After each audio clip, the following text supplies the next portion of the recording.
Welcome to the Right to the Streets edition of the GM Moving podcast.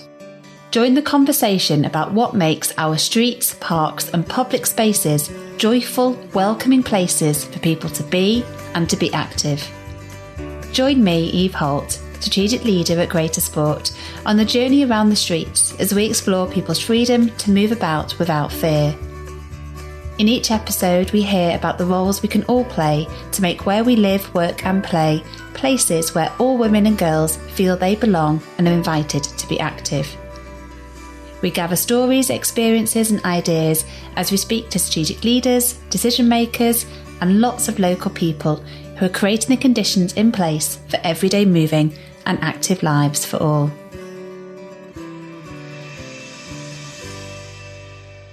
In this episode, you'll hear from leaders and locals as we explore women and girls' experiences of accessing and enjoying the city's nighttime economy and cultural offer, and what can be done to make it a better, safer and more joyful experience.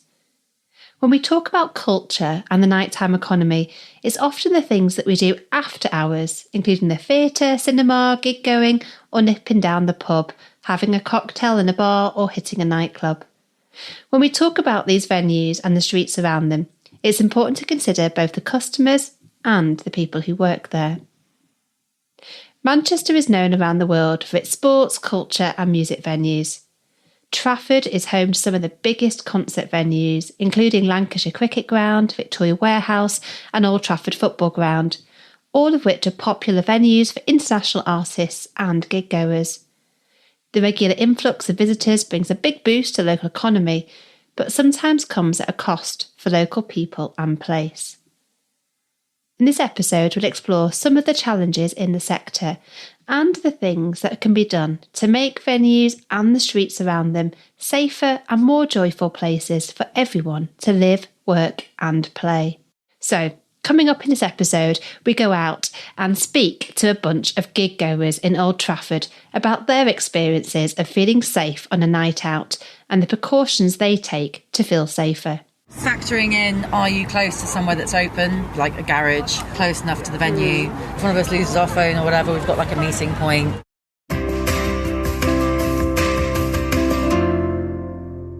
But first, let's speak to two Greater Manchester leaders who are working hard behind the scenes to ensure that your night out or the place you work after hours is safe. Joining me in Emmeline Pankhurst's room in the Greater Manchester Combined Authority offices is one of the region's most well-known faces and voices when it comes to talking about the nighttime economy. My name is Sacha. I'm the co-founder of both Parklife Festival, the Warehouse Project, and I'm also the Nighttime Economy Advisor for Greater Manchester.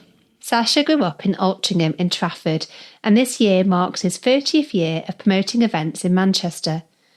In 2018, Sacha was invited by Greater Manchester Mayor Andy Burnham to become the region's first ever Nighttime Economy Advisor. Joining Sacha and myself is a formidable force for good when it comes to advocating for the safety of women and girls in Trafford. I'm Councillor Jo Harding and I represent the ward of Urmston in Trafford, and I'm the executive member for Culture, Leisure and Strategic Partnerships in Trafford. Jo's been a councillor since 2011 and has worked in the health and social care sector for over 25 years. I think on a night out, safety has to be number one. And I'll be completely honest, look, there are very few positives that came out of the COVID period. But what it did do is it gave the industry a moment to sit back and actually look at what we were doing right and what we were doing wrong. Were we treating the customers and the staff as well as best we could in terms of safety? I think the answer is probably no. We could do a lot more. And I think coming out of that, that's one of the things that we're not just talking about here in Greater Manchester, but we're actually putting into effect as well. Deeds, not words. Exactly. So can you tell us some of the things that you've been involved in doing in Greater Manchester? When you think about safety, most people think about customers on a night out. We've got to think about the staff as well. So many times we're hearing stories about staff walking home after work. And, let's be honest, let's not sugarcoat it. We know my industry isn't greatly paid when you're working behind a bar or when you're serving in a restaurant. So it's not viable to get taxis home. And at the moment, and I say at the moment because I think things might change, transport in the early hours of the morning isn't fantastic in Greater Manchester at the moment. So we have to create these safe spaces. And one of the things we launched a couple of weeks ago when Unite came up to Greater Manchester is we stood shoulder to shoulder with Liverpool City Region as well. And we launched Get Me Home Safely. And that is putting more of the onus onto the operator to say, look, at the end of the night, don't just shut the doors of the nightclub, kick all your staff out. You're responsible for those staff to make sure they get home safely. That's the correct thing to do. We do it at Parklife, put double-decker buses on. That's one of the things we're doing. But on a safe night out as well with the customers, we did launch pre-COVID, and they're still going on as well, safety havens. And what that is, if somebody has had a few drinks on a night out, these places you can actually sit with St. John's Ambulance people who are qualified. You can talk to them sober up. But it might be a case where you just feel a bit anxious, or you just want to recharge your phone because you've lost your friends on a night out, get in touch with them, or you just want a cup of tea or something. So how do people find out where a safe haven is? How would they know that there is one that they can access? We purposely put them in busy areas. So if you're on a night out in Wigan, these streets to go to is King Street. That's where all the bars and clubs are. And it's slap bang in the centre. And what's really good actually at the beginning of the night is whoever's working it from St. John's will go to the security on the front doors or the management and say, look, we're here again. Any issues, just bring them over to us. Great, thank you. So, Joanne, both, I guess, in your councillor role as a ward councillor and in your exec role, why does this issue matter to you? Well, I guess for me, Eve, as well as being a councillor, I'm also a citizen in Trafford. I'm a woman who lives in Trafford, and I'm the mum of an 18-year-old girl. So it matters hugely to me because I want my life and environment to be safe. I want my daughter and her friends and her life to be vibrant and safe, and that she can feel she can go about her life and enjoy all of the great experiences that Greater Manchester has to offer. But as a councillor, I regularly hear from women in Trafford who tell me some of the terrible experiences that they have had on nights out, or when they've been exercising, or in the park, or just some of those encounters that they have in everyday life. So I hear the stories, and it matters to me that we work to find solutions. I guess the other thing to say for me is that this isn't about demonising boys and men either. It's important we recognise we have an issue. This was really brought to life to me by some really brave students at one of the schools in Trafford who told me when they were doing their Duke of Edinburgh award and they were walking through Trafford and a group of guys on a construction site spoke to them in a really misogynistic, sexually harassing them. And these girls are 15. They were terrified. So they opened up to me. Then as a result of that came other stories about body shaming in school and just in everyday life, what it's like to be a young woman. So looking to find solutions, men involving boys and men. One of the things I'm looking to develop is an education charter in Trafford. So we have boys who feel confident to intervene or say this is not okay, that will also feed into the Greater Manchester gender-based violence work. So it matters hugely, but it matters that we find solutions too. And we're going to be talking with some of the girls as well that were so pleased that they came forward and they approached you, didn't they? Because they'd, I think, seen you as someone that cared about this issue. And we're going to have those on a future podcast, which is great.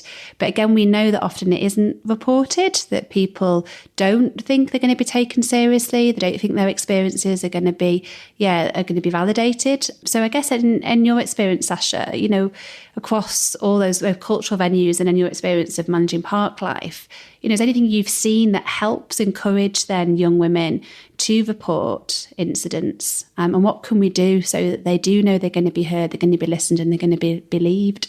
As people that kids look up to, it's our responsibility to make them understand they are going to be heard.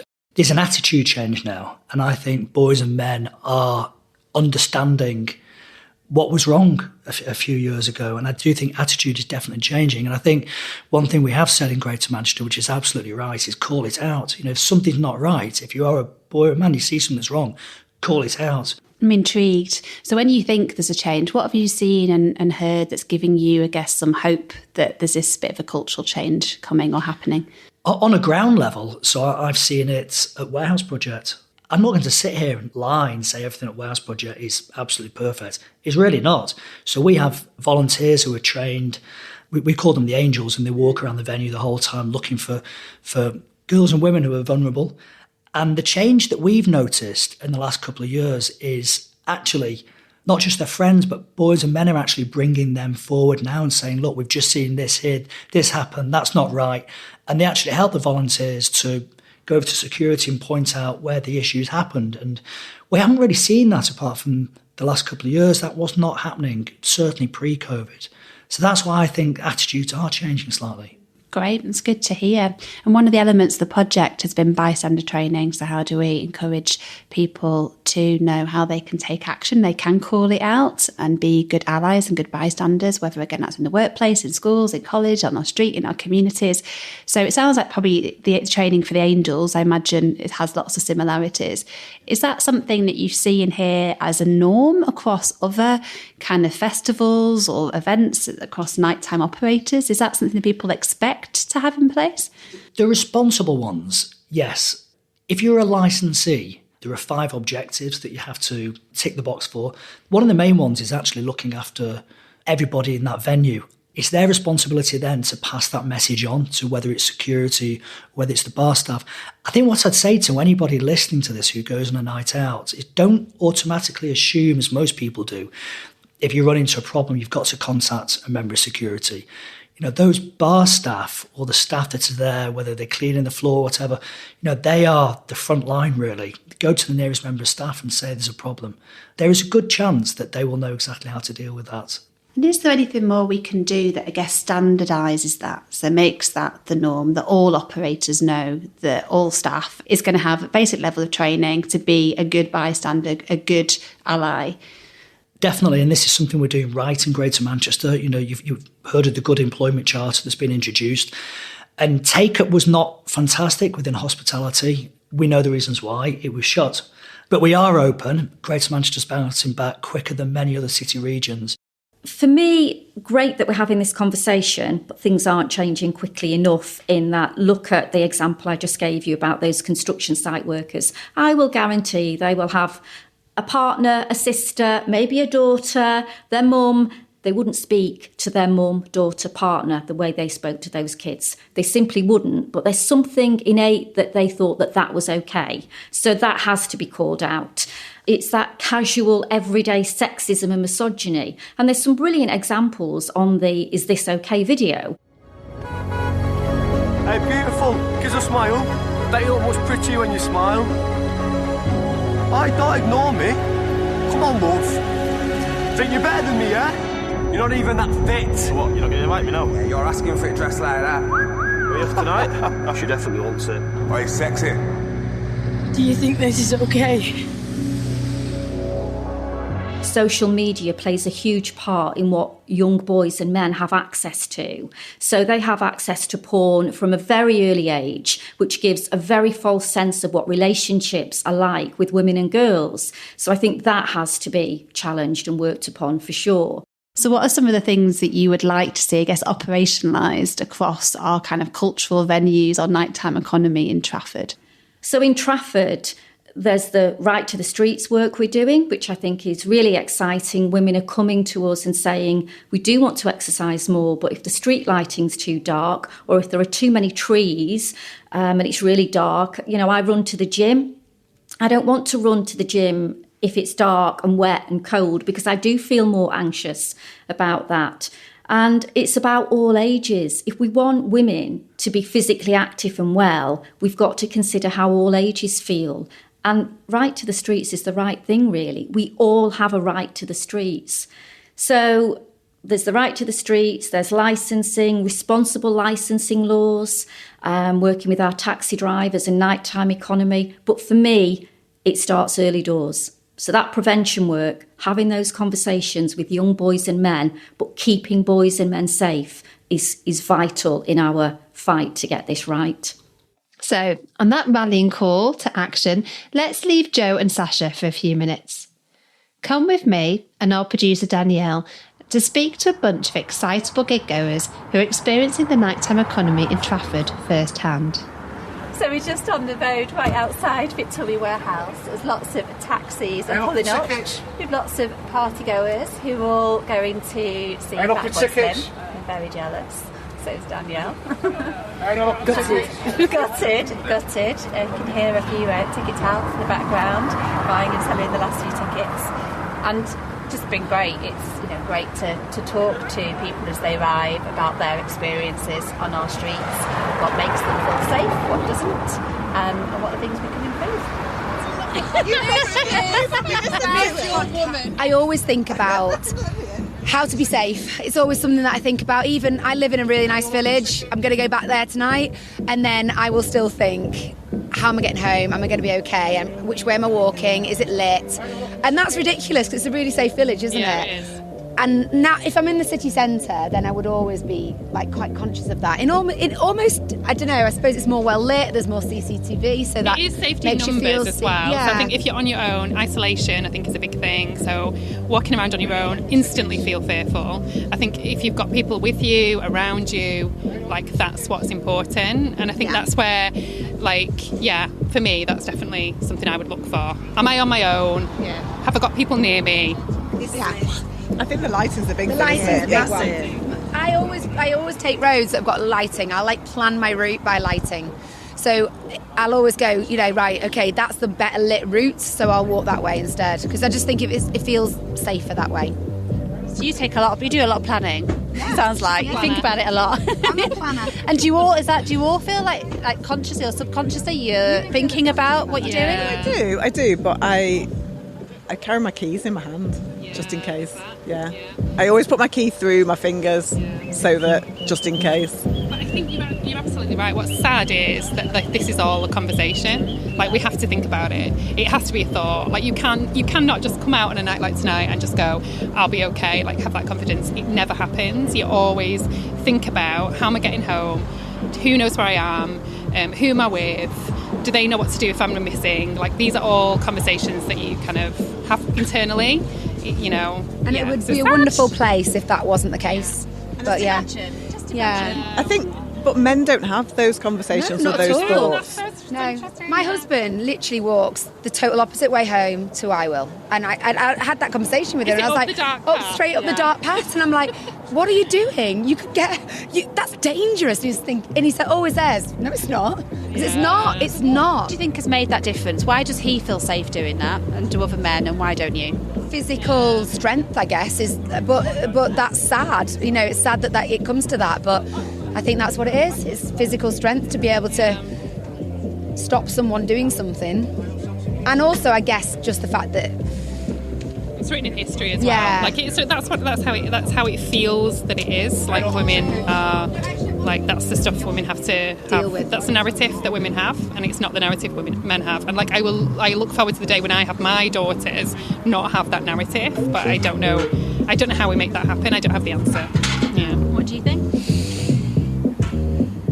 I think some of it's education for men as well. Actually, I'm a secondary school teacher, and we're doing an awful lot in school about this kind of thing. So I teach in a secondary school, and it's a big priority for us. It's a massive priority. Gender equality in both senses. It really affects women, but gender equality also really affects men. And we're just basically always working on, instilling that in our men, that they have to look on a night out. But I don't think it's just that. I don't think it's just looking after people. Sorry, but I think it's educating men how women feel. If you are following somebody late at night with not necessarily malicious intent, but that might make a woman feel uncomfortable. So I've read things about guys who will now cross the road or things like that, which I think it's an education for men as well to understand why women feel vulnerable. However, I would just say, I think, in all seriousness, the teenagers in our village do that really, really well. Yeah. I actually think teenagers are getting it. if there's a young man and he's maybe 16, 17, 18, he will always cross the road, and I think that message is getting across to the younger people. I think, the future is bright. I do think they are getting it slowly but surely in secondary school. I do think, obviously, there'll always be in society those that are deviant, that want to make people feel uncomfortable. We're never going to get rid of that, but I do think, as a whole, the youth of today are getting it. So what do you hear things like the young men in your secondary school? So do they say things differently? Do you think what things make you have that hope? I do. I think people pull up sexist comments a lot more. I think that's not acceptable anymore. Obviously, you're still going to get pupils that do it, but I do think there is definitely a change where other people will call out those kind of conversations and say that's not okay. Like, it's not. There has been a massive shift on that from when I was at school and people were pinging your bar straps. It's changed. That doesn't happen. That doesn't happen anymore. It's not okay. Good sense of hope. Go on, I'm going to ask you one quick question. Go on. Yeah, you'll answer. Go on. You are. He's 3 daughters. He's good. Yes, you've got 3 daughters. So so for you, in terms of them feeling safe on our streets and stuff, are you concerned? Yeah, of course I am. Yeah. So I think I'd like them to live up in a generation that doesn't fear it, to be honest, and doesn't have the same fears that our generation had. And I think as the generations go on, they've got better and better, but there's a lot of room for improvement. Do you see or hear other men, if you're out and about? Sometimes it's low-level stuff, isn't it? It's catcalling, or it's the language that's used, and that kind of behaviour, that kind of level of misogyny, really, that sometimes just builds up and creates a culture that makes us all feel unsafe. Do you see or hear stuff, and do you ever feel able to call stuff out? I mean, I'm in my 40s now, so when I was younger, maybe a lot more. I think it's less and less as generations get more wise, more educated. So I think they're getting better and better, and I've got a lot of hope for the future, but there's still room for improvement. We move on and spot a group of mainly girls heading into the venue. I ask them if they feel safe when they go out at night. I feel safe when we're all together, but not on my own, no. No, not on my own, not at all. No. So what sort of things do you do? So you come out as a group? Yeah, or if I'm on my own, I probably bring someone. That's probably the safest thing to do. We've got each other on location, so we always know where each other is. Yeah, if I'm going somewhere, I'll text her and can you just track me? Yeah. Good mate. The only lad in the group has an interesting take on the safety of women and girls here in the UK and thinks it's a societal issue. Society in the UK is a bit broken. You go anywhere else in Europe or into the more conservative areas, women aren't treated as poorly as they are over here, but because of the poor social structure and the poor education over here, women obviously do feel a bit more threatened as they do. So I'm saying there needs a bit more reform in that sense. Right, thank you. So you talked there about education, so that's one of the things that you think would make a difference. It's not just education, it's just family values as well. Family structure. Where I'm from, it's a bit more stronger than it is in the UK. So women don't feel a sense of so much danger as they do over here. And where are you from? Slovakia. So is there anything that either that you've learned or that you've learned that does make a difference? So what sort of things that you don't have to do that other people can do that would make you feel safer? Whether that's men or whether it's the design of kind of venues and... Don't really know, to be honest. No, because I don't think there is anything at the minute that does make me feel any safer other than having each other. Yeah. I feel like you just need someone there with you. I don't feel safe. Sometimes I used to go to a gym in a town centre and I wouldn't feel safe walking to my car just because it was dark and there's bars about and I'd be on my own. I moved gyms completely in the winter time just because my preferred gym was such a long walk in the dark, so I had to walk to a poor gym in the centre just so I would feel safe getting on the bus home. It was ridiculous. I stayed in a hotel tonight and I texted Lauren and I was saying we can't walk home here, we need to get a taxi, it's just safer. But it's just life, isn't it? It shouldn't be though, should it? No. Do male friends have that experience? No, not that I know of, no. Yeah, no. If I'm walking down the street on my own and there's a bunch of dudes walking towards me, I feel, there might be a bit of a threat. You don't know what they're doing. You don't know if they're taking anything. You don't know if they're drunk, if they're high or anything else. They might come up, especially in England where the knife crime is absolutely ridiculous. It's dangerous for everyone. Obviously, women feel a lot more in danger, but guys are in the same sense. It's just like we don't speak about it as much. If it was a group of girls coming towards me, or even a single girl, I wouldn't feel the same as if it was a group of men or a single man. Yeah. So I'd say in some ways it is the fear of what could happen with a man rather than a woman, because a woman is as likely to rob me as a man realistically. But 9 times out of 10 you're absolutely fine, aren't you? You just can't take the risk. You just get a bit worried. I mean, the only time I've ever been jumped actually was by a girl. So it's what it is. There's a bit of a gap between kind of actually not feeling safe, but have you experienced have you experienced anything that's made you unsafe? And that might be some like low level kind of harassment and stuff. Do you get on streets? Do you have people saying stuff? Not so much now, but I think it's almost ingrained in my brain now that there is a danger, and then you see about everything on the news and you're like, oh God, what's going to happen next? Yeah, I don't think mine's mainly on the streets. It's in clubs. Like, boys like to get handsy. Like, there's a club like where I'm from in Chorley, and there's guys that just come up to you and like they'll fondle your breasts or your bum or something like that, and just without any permission, and they'll just go up and do that, and they think it's okay. So are there clubs and venues that take actions that help prevent that or make you feel safer, make you feel like you could report it? Yeah, there's the Ask Angela thing now, isn't there? If you're on a really bad date, you can go and say Ask Angela and they'll tell you how to get home. But a lot of the time, it's just like it happens so quickly. There was one in Leeds, where I'm from, at Prism in Leeds, and someone grabbed my breast, and I told a member of security because I was on a work night out and it happened in front of all my colleagues, and they went, well, if you really want us to, we can kick them out, but we'll have to speak to the manager. And then it just felt like, well, am I making a big deal of it? So it didn't happen. Just behind us, a car door slams and a few women climb out of a taxi. We approach them for a natter. I'm not really sure, to be honest with you, about the area. I mean, we've been round here at night. I guess anywhere, because it is quite out of the way, you probably wouldn't feel fully safe. And you've obviously knocked the glasses off, and you've obviously all arrived tonight in a taxi as a big group as well, and like right by the entrance. So do you do that consciously, like thinking about kind of safety, or is that just laziness? Laziness. Yeah. And do you go out to lots of gigs and go out regularly? Yeah, we do, don't we? Yeah. And generally, do you feel safe then going out at night and going out? Depends what areas. Okay. Factoring in, are you close to somewhere that's open? Yeah. Whether that's like literally like a garage or a corner shop, or close enough to the venue. Is the public transport that's nearby? We obviously got an Uber. Yeah. Do you plan those things? Yeah, absolutely. Yeah. And getting away, so at the end of tonight, have you got a taxi sorted, or how are you going to get home? Not yet, but for example, if one of us loses our phone or whatever, we've got like a meeting point, and you make sure that you have like a safe, secure place, and I want to be your friend. You pick wisely. And with a few minutes to go before Fatboy Slim takes the stage, we grab our last gig-goers, who put a lovely positive spin on the conversation of safety here in Greater Manchester. When I come to Manchester, I genuinely do feel safe, yeah. Amazing. Manchester is my home. Place to be. It is the New York City of England. It is. It's got such heart. It is. I can go out with my friends and be who you want. No, but also if my friends want to go, I am like, I welcome that. Go home. That's fine.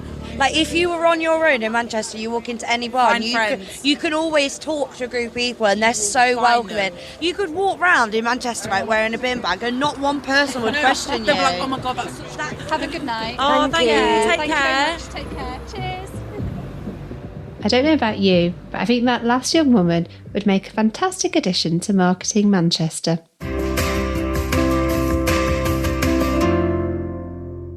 So we've heard firsthand some of the experiences, safety precautions and ideas from those who experience culture and the nighttime economy. Let's rejoin Joe and Sacha to talk about what they would like to see happen to create a nighttime economy that's safe for all. I picked back up by asking Sacha to explain more about the recent anti-spiking movement that he's been involved with.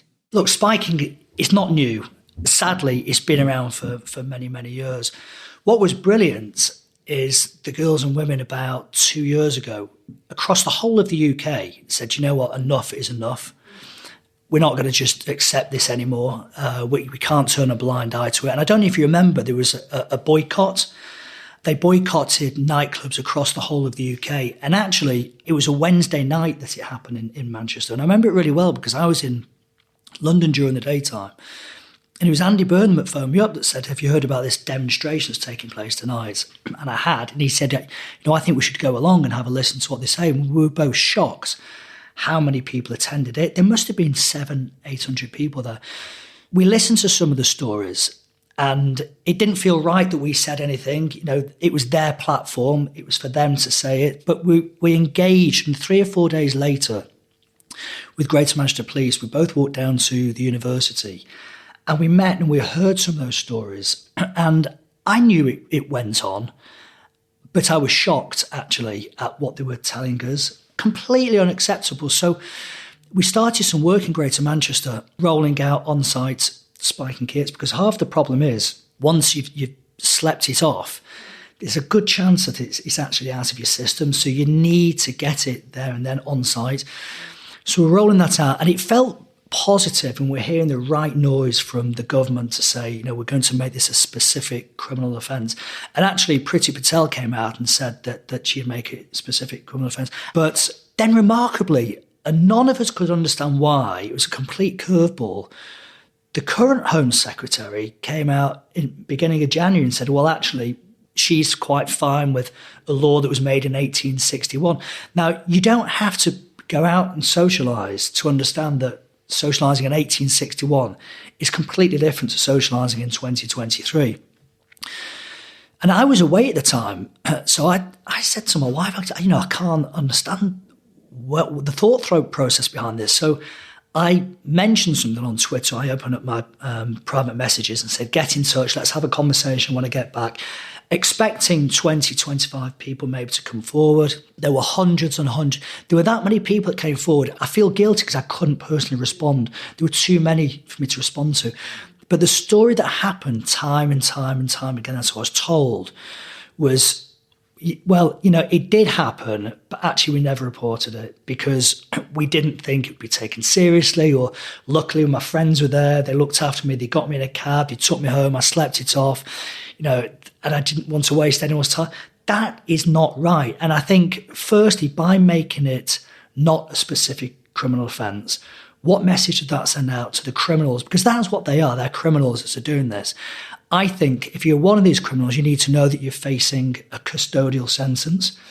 And, you need to give the ammunition to the police as well to be able to deal with this, because, I'm speaking to police and they are slightly confused about what they would do with it. So we are in the process of trying to get that a specific criminal offence. And I've been down to Parliament a couple of times now, and we're getting cross-party support on it, which is good. I think it's the right thing to do.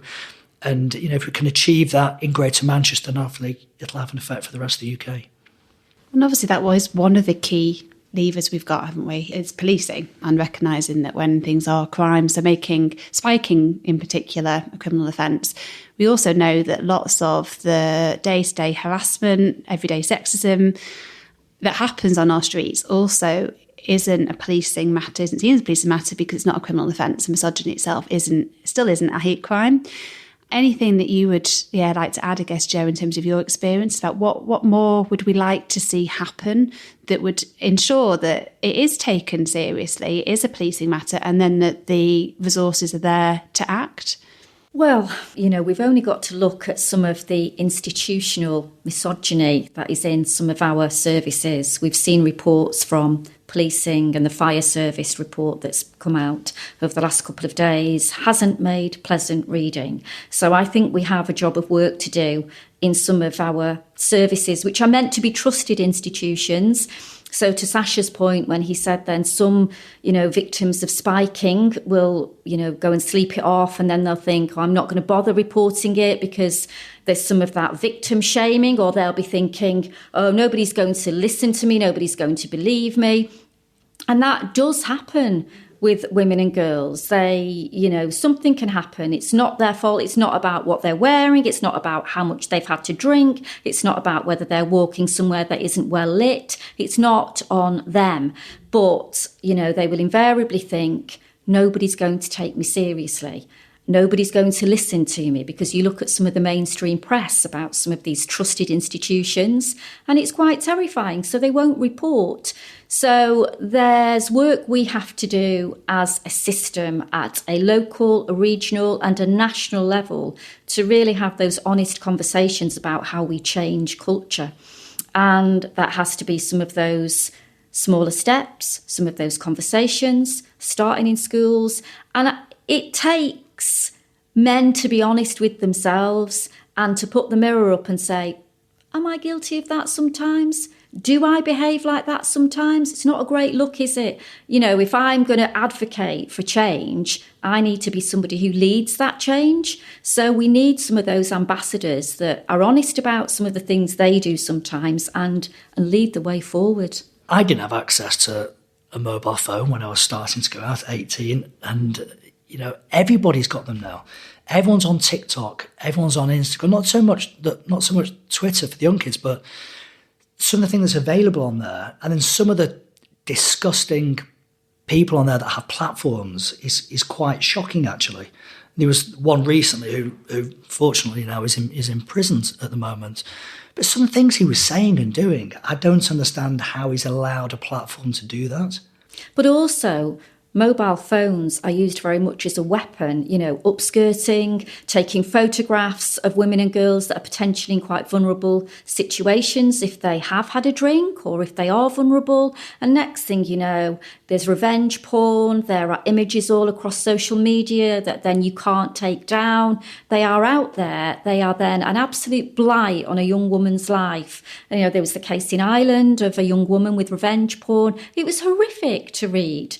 And you just think, whilst phones are great and they keep us connected, you look at this world of social media, 24-hour connectivity and images that are circulated around the world, it's utterly terrifying.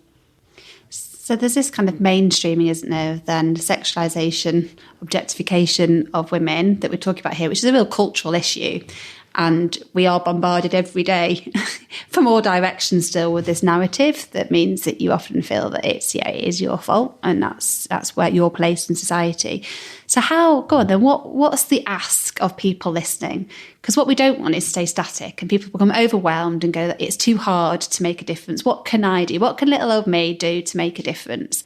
Well, I am always going to say deeds, not words, aren't I? I'm always going to say that, because we can put as many strategies with glossy pictures as we want out there. We can do all of that. Doesn't make an ounce of difference unless you're going to commit to taking some actions. So I think that's the first thing, really. It has to be deeds, not words. It has to be stepping up when you know it's the right thing to do. Call it out, challenge it.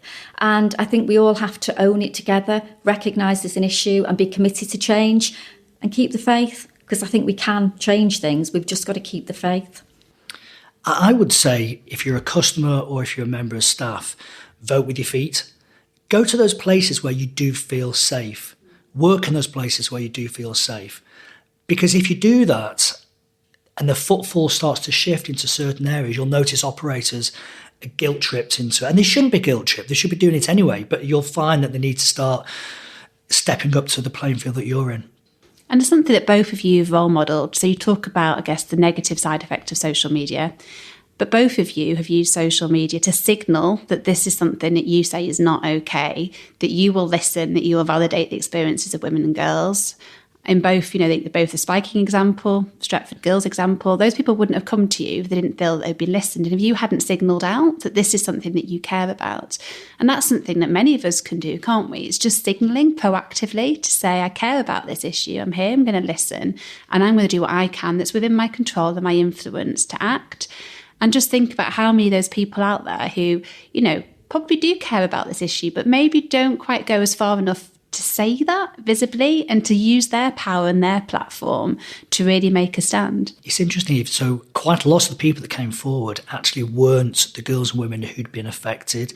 They were actually the mums and dads as well, because their kids still felt embarrassed about the whole situation, which is ridiculous when you think about it. So deeds, not words. You're 100% right.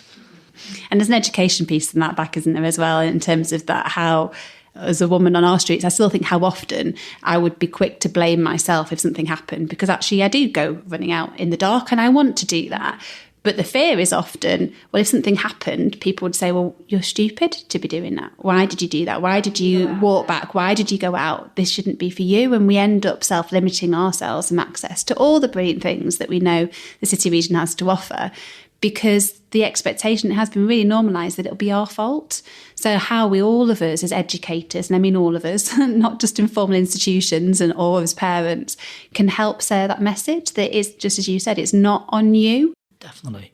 You know, I think maybe this is subconscious change as well, because I've noticed myself, and this has probably only been the last 2 to 3 years, I go running every morning, and there's a couple of, I call them ginnels. Quite often or not, there'll be a woman walking a dog, and those ginnels are quite narrow, aren't they?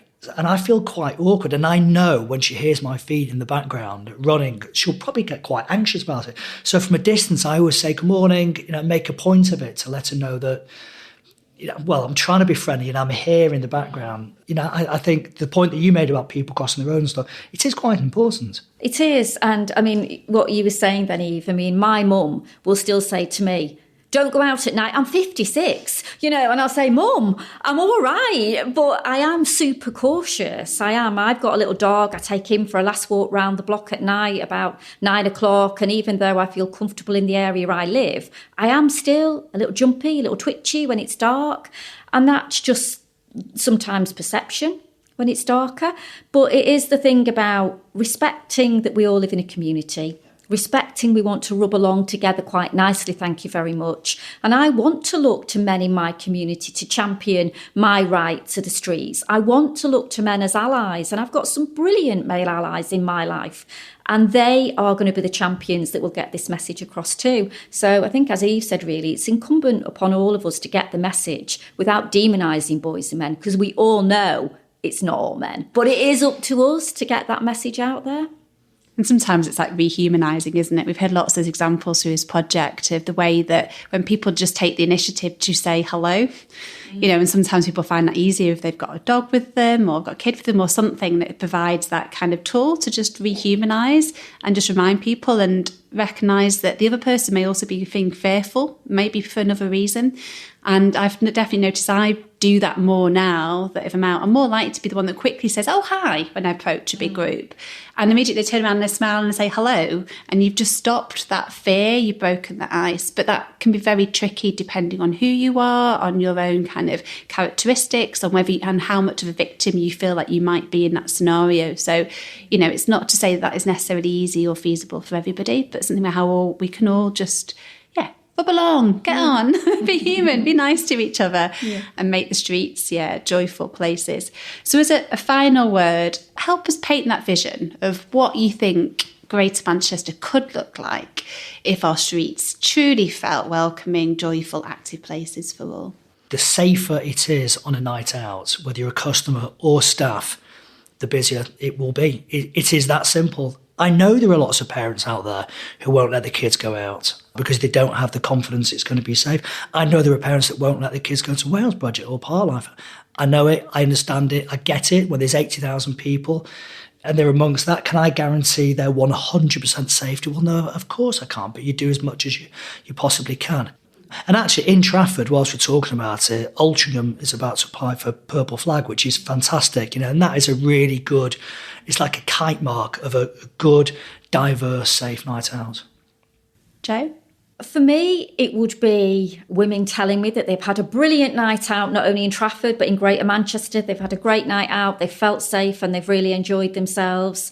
And it would be boys and men saying that they are absolute active ambassadors, that they call this out. It's not acceptable to behave in those ways. I want to hear more of those stories.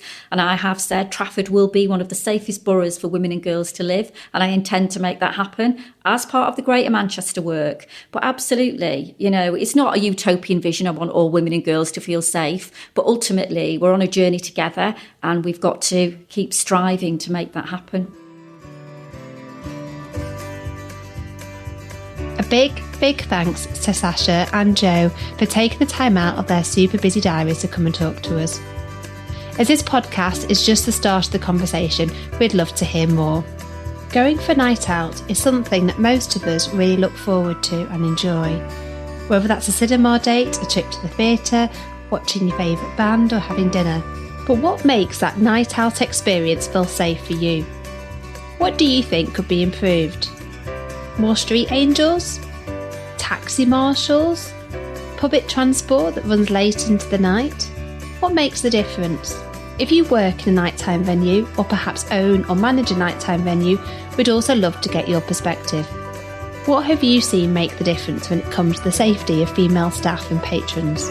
Whatever it is, let us know and we'll share your thoughts on future episodes of this podcast. We've got a few ways you can get in touch. We're on social media, we're on LinkedIn and Twitter. Simply search GM Moving or Greater Sport. Or you can leave us a voicemail. It's really simple and free, and you can record on your computer or phone. You can find the link to that in this episode's show notes and on our GM Moving website. Just search Right to the Streets podcast. Thanks for listening to this episode of the Right to the Streets edition of the GM Moving podcast.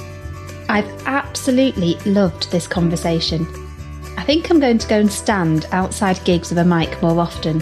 Aren't people just great? A number of things particularly stood out for me. Firstly, just how pervasive the narrative around women not being safe on our streets is. How it's written in history, as we were told.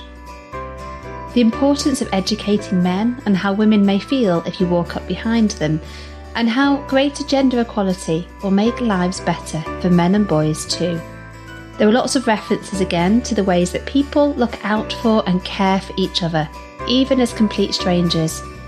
And some really encouraging messages of hope from Sacha and local gig-goers that young people really do get it and are quicker to pull up and challenge sexist comments. Their optimism that the future is bright feels like the perfect note to end on. A big thanks to everyone who has contributed to this episode. We'll be releasing more episodes throughout the next few months, so keep an eye on our social media pages for when the next one will be released. Or simply hit follow or subscribe on whatever podcast player you're listening to right now. This means the latest episode will go straight into your library as soon as it's released. This Right to the Streets series, the GM Moving podcast, is one element of the Right to Streets project, led by Greater Sport, Trafford Council, Open Data Manchester and other GM Moving partners.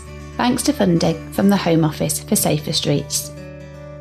This series is a Mike Media production.